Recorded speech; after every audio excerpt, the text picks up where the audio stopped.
सत्याची जाण हीच आमची शान या तत्वावर चालणाऱ्या झियाविरत इंटरनेट न्यूजमध्ये मी संदीप सामंत आपले स्वागत करतो। तर आता पाहू सविस्तर घडामोडी। वीर सावरकर उद्यान येथील ज्येष्ठ नागरिक हॉलमध्ये 10 मार्च रोजी स्मृती महिला संस्थेतर्फे महिला दिनानिमित्त कार्यक्रम संपन्न झाला। डोंबिवली पूर्व प्रगती कॉलेज समोरील वीर सावरकर उद्यान येथील ज्येष्ठ नागरिक हॉल या ठिकाणी 10 मार्च रोजी सायंकाळी 5:30 वाजता स्मृती महिला संस्था या संस्थेने महिला दिनानिमित्त ज्येष्ठ नागरिकांसाठी एका कार्यक्रमाचे आयोजन केले होते।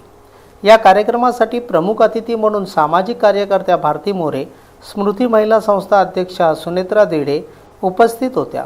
तसेच सदर वेळेस ज्येष्ठ नागरिक स्त्री पुरुष मोठ्या संख्येने उपस्थित होते। स्मृती महिला ही संस्था प्रामुख्याने उन्नती, जागृती व प्रगती हे ध्येय समोर ठेवून ग्रामीण भागांमधील गावातील महिला, ज्येष्ठ नागरिक, विद्यार्थी यांना प्रबोधनात्मक कार्यक्रम देऊन जागृती निर्माण करण्याचे काम करते। यावेळेस प्रमुख अतिथी भारती मोरे यांनी सर्वांना उत्कृष्ट असे मार्गदर्शन केले। तसेच 8 मार्च हा महिला दिन साजरा का करावा, तो का साजरा केला जातो, महिलांनी सक्षम व संघटित व्हावे, सक्षम बनण्याकरिता वाचन हे महत्त्वाचे आहे। कोणतेही कार्य करताना एक ध्येय, एक दृष्टिकोन, एक भूमिका समोर ठेवून कार्य केले पाहिजे। तसेच काम करताना कामाची आखणी व क्रम ठरवावा इत्यादी प्रकारे सुंदर असे सर्वांना मार्गदर्शन केले।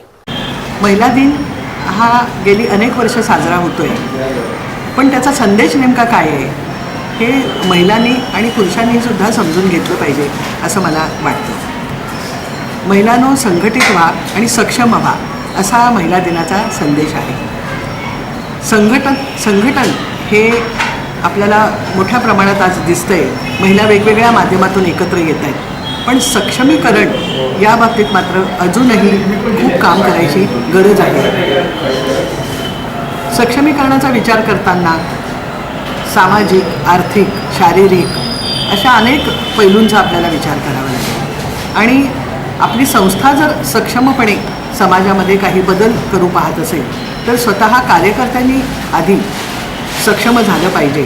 आपली स्वतःची भूमिका, स्वतःचा दृष्टिकोन, आपलं काय काम आहे, कामाबद्दलची जी काही संपूर्ण दृष्टी आहे ती तयार केली पाहिजे आणि हे सगळं करून जर एक चांगला कार्यकर्ता म्हणून आपण जर समाजासमोर आलो तर नक्कीच आपल्या जो काही बदल आपल्याला घडवायचा आहे समाजामध्ये, काही जुन्या गोष्टी किंवा ज्या अनिष्ट गोष्टी आपल्याला जर टाळायच्या असतील आणि एक नवा समाज आपल्याला निर्माण करायचा असेल, महिलांना स्वाभिमानाने आणि सन्मानाने जगण्यासाठी एक अनुकूल वातावरण तयार व्हावं असं आपल्याला वाटत असेल तर त्यासाठी आपण प्रयत्न करत असताना आधी स्वतः आपण आपली दृष्टी बदलली पाहिजे आणि स्वतःला तयार केलं पाहिजे असं मला आवर्जून सांगावंसं वाटतं। धन्यवाद।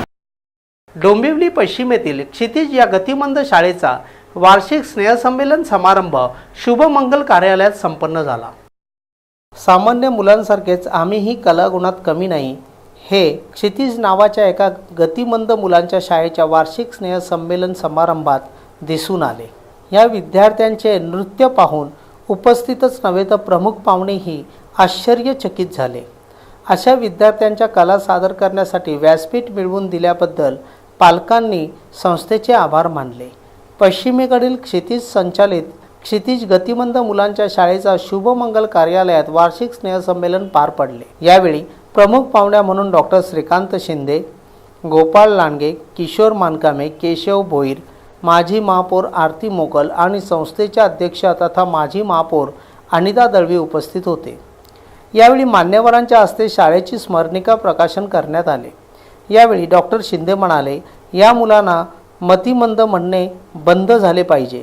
क्षितिज संस्था अशा मुलांच्या कलागुणांना वाव मिळवून देण्याचे काम करीत असल्याबद्दल त्यांचे कौतुक करावे लागेल। खरं पाहता शासनाने अशा मुलांकरिता संस्था स्थापन करणे आवश्यक आहे। सर्वात प्रथम तर आपण याला मतिमंद करून संबोधन बंद करावं। स्पेशल चिल्ड्रन करून आपण यांना संबोधलं जावं असं माझी इच्छा आहे।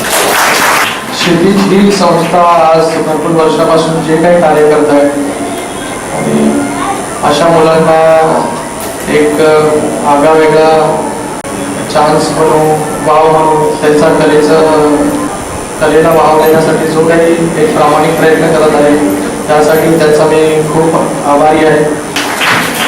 शासनाने याच्याकडे लक्ष दिलं पाहिजे. अशा भरपूर इन्स्टिट्यूट्स चालू केल्या पाहिजे जेणेकरून अशा मुलांना सोसायटीमध्ये एक बरोबरचं स्थान प्राप्त होईल. आणि तर लांडगे यांनी दळवी यांनी या शाळेला वाहून घेतल्याचे सांगत शासनानेही अशा मुलांकडे लक्ष दिले पाहिजे असे सांगितले. तर किशोर मानकामे यांनी ही शाळा मतिमंद मुलांना चांगले शिक्षण देत आहे. माजी महापौर दळवी यांचा आदर्श समोर ठेवून या मुलांच्या शिक्षणाकरिता व त्यांच्या भावी जीवनाकरिता प्रयत्न केले पाहिजे. तर बसपाचे ठाणे जिल्हा उपाध्यक्ष दयानंद किरतकर म्हणाले, आजचा दिवस अत्यंत मोलाचा आहे. प्रत्येकाने हा ध्यास घेतला पाहिजे. या ठिकाणी क्षितिज या नावाप्रमाणे जसं ज्या पद्धतीनं आभाळ जमिनीला टेकल्याचा भास आपल्याला होत असतो आणि तद्वत या ठिकाणी म्हणजेच आभाळ जेव्हा माणसाच्या मनात येतं की आभाळ ठेंगणं झालेलं आहे म्हणजे जीवनात आनंद मिळत असतो. या उक्तीप्रमाणेच अनिता दळवी या सर्व ठिकाणी आपण या ठिकाणी असणाऱ्या गतिमंद आणि सर्वांना आनंद देण्याचा प्रयत्न करत आहे आपल्या जीवनामध्ये. मी अधिक काही न बोलता फक्त एवढंच सांगेन की प्रत्येकाने हा ध्यास घ्यावा की ज्या मातीत ज्या समाजात आपण राहतो त्याचं काही देणं लागतो. या अनुषंगाने प्रत्येकाने सामाजिक भार आपल्याला उचलला पाहिजे आणि अशा संस्थेचा आणि अशा या सगळ्या संस्थेच्या मंडळांना आपण हातभार मनोमनी मनापासून लावला पाहिजे. यानंतर या विद्यार्थ्यांनी ओंकार स्वरूपा या गाण्यावर बहारदार नृत्य सादर केले. या मुलांचे नृत्य पाहण्यासाठी सभागृहात गर्दी झाली होती. तर पालकांच्या डोळ्यात आनंद अश्रू आले होते. या मुलांनी सादर केलेले नृत्य पाहताना ही मुले गतिमंद नसून नृत्यकलेत हुशार असल्याचे मान्यवर बोलत होते. चंद्रकांत चॅरिटेबल ट्रस्ट व कलाविष्कार चित्रकला वर्ग यांच्या संयुक्त विद्यमाने चित्रकला प्रदर्शन संपन्न झाले. चंद्रकांत चॅरिटेबल ट्रस्ट व कलाविष्कार चित्रकला वर्ग यांच्या संयुक्त विद्यमाने 7 मार्च ते 9 मार्च रोजी 2 दिवसीय चित्रकला प्रदर्शन संपन्न झाले. हे प्रदर्शन डोंबिवली पूर्वेतील आनंद बालभवन येथे आयोजित करण्यात आले होते.